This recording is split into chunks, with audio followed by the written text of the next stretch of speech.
Hai Satekers, kita bertemu lagi dalam Sate Kuy atau Saat Teduh Kuy.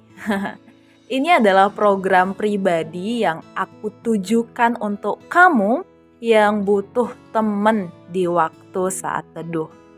Dalam Sate Kuy, kita akan membahas banyak hal seputar kehidupan kita bersama dengan Tuhan, sesama, alam, dan tentunya dengan diri sendiri.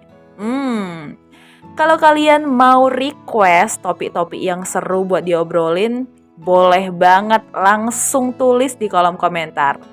Jadi, yuk langsung aja ambil Alkitabmu dan Sate Kuy. Satekers, kalian tentu kenal sama rasul yang satu ini, yaitu Pak Simon orang Zelot. Ini berbeda ya dengan Simon Petrus. Pak Simon orang Zelot ini namanya hanya ditulis dalam 4 ayat di Alkitab, yaitu Matius 10 ayat 4, Markus 3 ayat 18, Lukas 6 ayat 15, dan Kisah Para Rasul 1 ayat 13. Meski sangat sedikit informasi tentang Simon orang Zelot, tenang saja Satekers.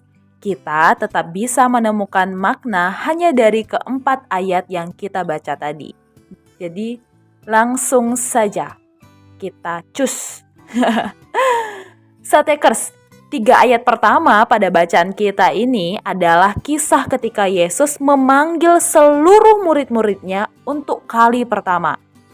Sedangkan ayat yang terakhir yakni di Kisah Para Rasul, itu adalah kisah ketika murid-murid yang berkumpul dan menunggu Roh Kudus turun setelah Yesus naik ke surga. Kalian pasti udah nggak jarang banget dengan kisah ini, dekat-dekat dengan kisah Pentakosta.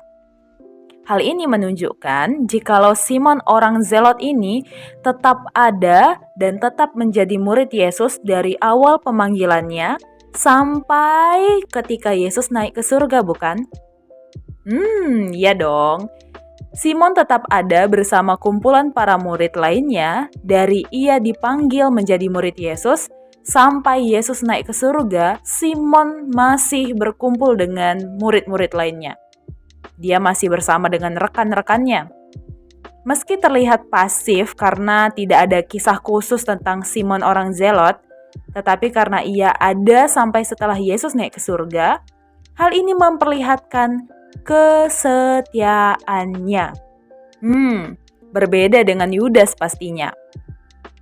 Lalu apa menariknya? Murid-murid lainnya juga melakukan hal yang sama, bukan? Satekers, ada yang menarik dari Simon yang satu ini. Karena di semua ayat, khususnya 4 ayat ini ya, ditekankan bahwa Simon yang satu ini adalah orang Zelot. Banyak penafsir yang bilang kalau orang Zelot merupakan kelompok pejuang kemerdekaan bangsa Yahudi, khususnya pejuang kemerdekaan bangsa Yahudi dari bangsa Roma. Mereka adalah orang-orang yang berani melakukan segala cara untuk menjatuhkan bangsa Roma dan meraih kemerdekaan. Kalau memang harus mengorbankan nyawa mereka, mereka akan korbankan diri mereka demi kemerdekaan. Simon orang Zelot sangat mungkin adalah kelompok para pejuang ini. Jika itu benar Satekers, maka sangat mungkin ekspektasi Simon terhadap Yesus sangat besar.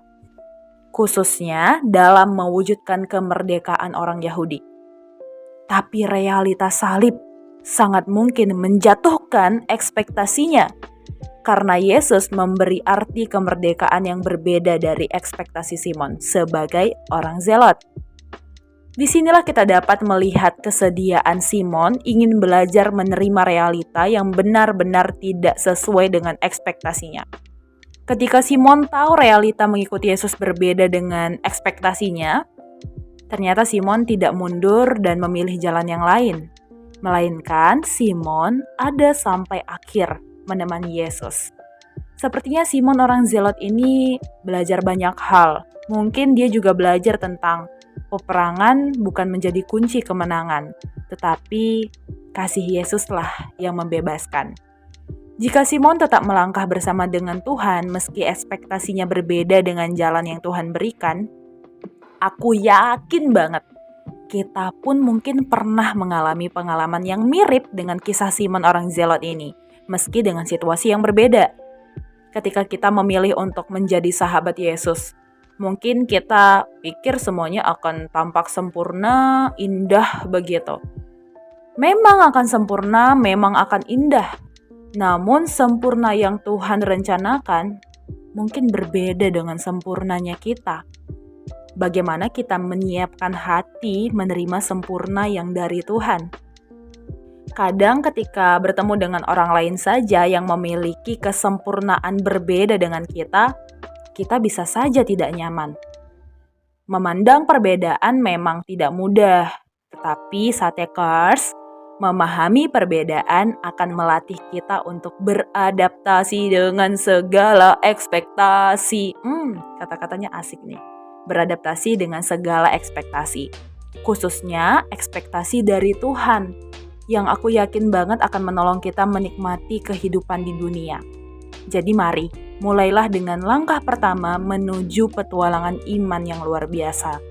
Mulai dengan memahami realita yang tidak sesuai dengan ekspektasimu. Amin. Saat teduh bagi kita.